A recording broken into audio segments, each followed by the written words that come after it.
प्रथम स्कंद अध्याय 6 नारदाच्या पूर्वचरित्राचा उरलेला भाग. सूत म्हणाले, देवर्षी नारदाची जन्म आणि साधनेची कथा ऐकून सत्यवती पुत्र भगवान श्री व्यासांनी पुन्हा त्यांना प्रश्न केला. व्यास म्हणाले, आपल्या ज्ञानोपदेश करणारे महात्मे जेव्हा दुसरीकडे गेले तेव्हा आपण काय केले? आपण तर त्यावेळी वयाने अगदी लहान होता. हे ब्रह्मपुत्रा, त्यानंतर आपले उर्वरित आयुष्य कसे व्यतीत झाले? मृत्यूसमयी आपण कोणत्या रीतीने आपल्या शरीराचा त्याग केला? देवर्षे, काळ तर सर्व वस्तूंना नष्ट करतो. असे असता काळाने आपल्या पूर्वकल्पातील स्मृती कशी नाहीशी केली नाही? तेव्हा त्यावर नारद म्हणाले, मला ज्ञानोपदेश करणारे महात्मे निघून गेले. त्यावेळी मी लहान होतो, तरी मी माझे जीवन असे व्यतीत केले. मी आईचा एकुलता एक पुत्र होतो.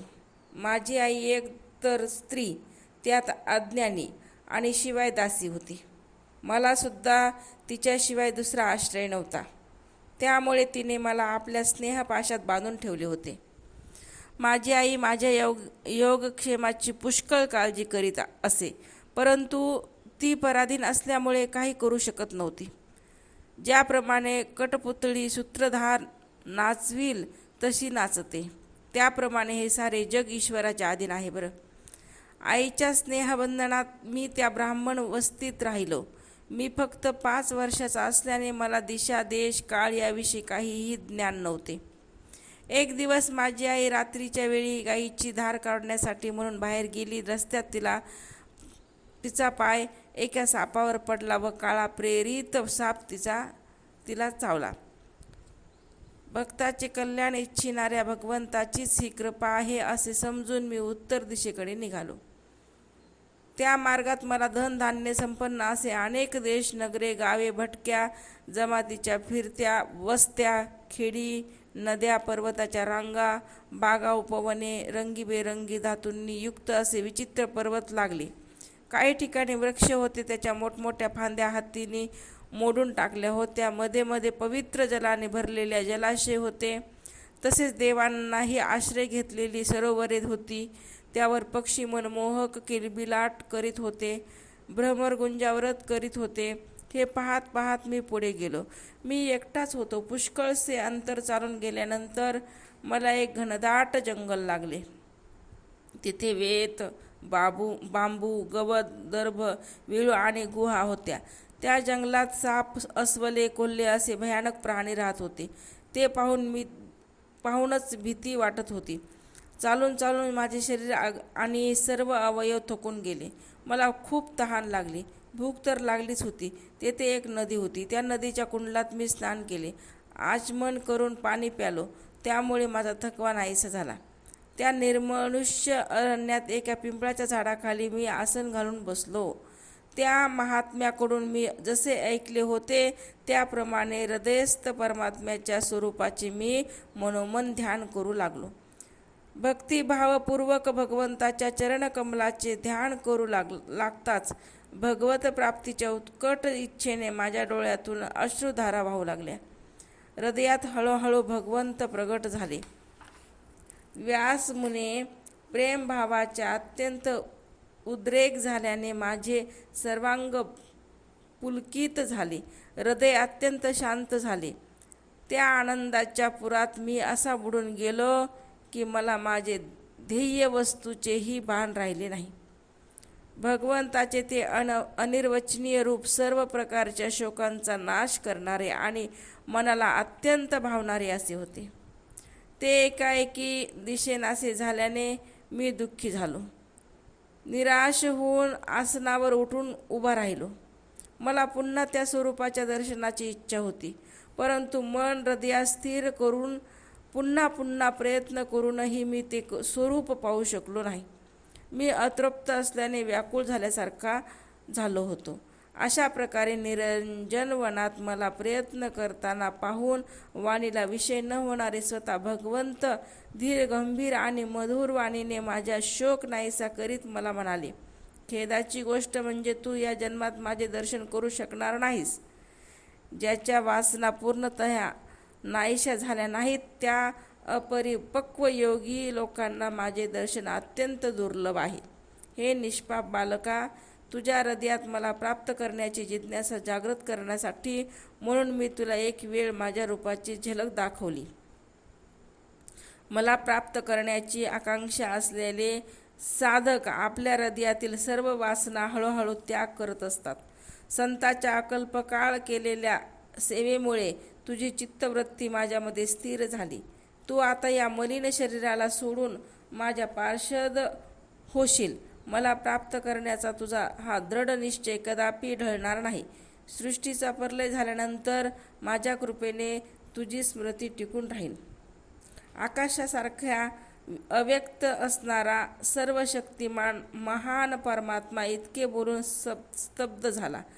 त्याच्या त्या कृपेचा अनुभव घेऊन मी त्या सर्वश्रेष्ठ अशा भगवंतांना मस्तक लावून नमस्कार केला.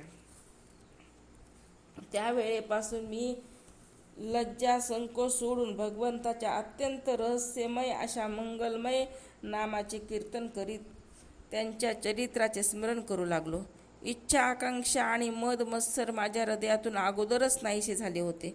आता मी आनंदाने मृत्यूची प्रतीक्षा करीत पृथ्वीवर भ्रमण करू लागलो. अशाप्रमाणे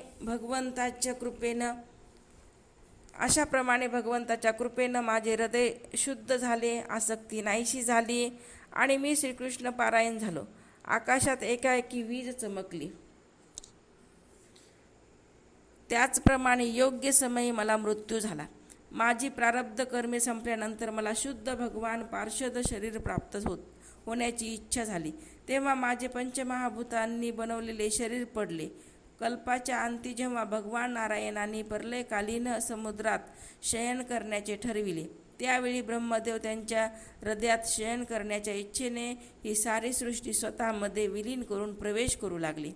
तेव्हा त्यांच्या श्वासाबरोबर मीही त्यांच्या हृदयामध्ये प्रवेश केला. 1000 चतुर्योग संपल्याच्या नंतर जेव्हा ब्रह्मदेव जागे झाले आणि त्यांनी पुन्हा सृष्टी निर्माण करण्याची इच्छा केली, तेव्हा त्यांच्या इंद्रियातून मरीची आदी ऋषीसह मीही प्रकट झालो. तेव्हापासून भगवंताच्या कृपेने मी वैकुंठादी तीनही लोकांच्या आत आणि बाहेर निर्धास्तपणे संचार करीत असतो. भगवत भजन हे माझ्या जीवनाचे व्रत असून ते अखंडपणे चालू असते. भगवंतांनी दिलेल्या या स्वरब्रह्म विभूषित विनेवर तान छेडीत मी त्यांच्या लीलाचे गायन करीत सर्वत्र संचार करतो.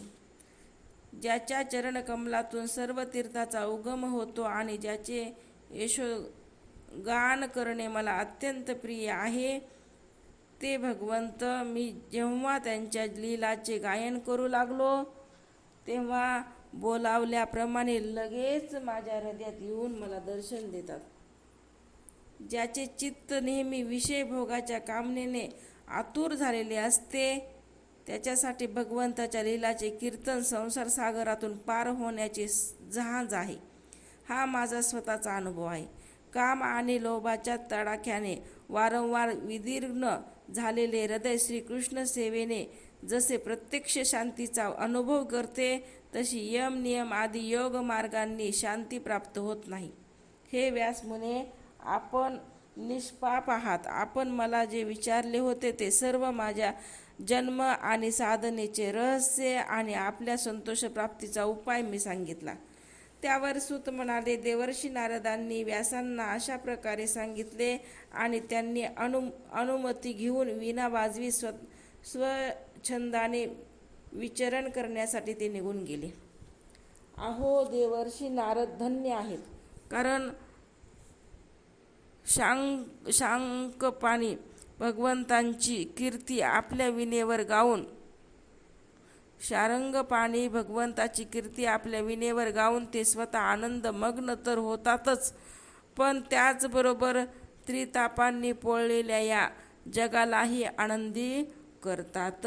असं नारद मुनींचं चरित्र पूर्णतः इथं काय झालेलं आहे, समाप्त झालेलं आहे. त्याचबरोबर 6वा अध्यायसुद्धा समाप्त झालेला आहे. इति श्रीमद्महापुराणे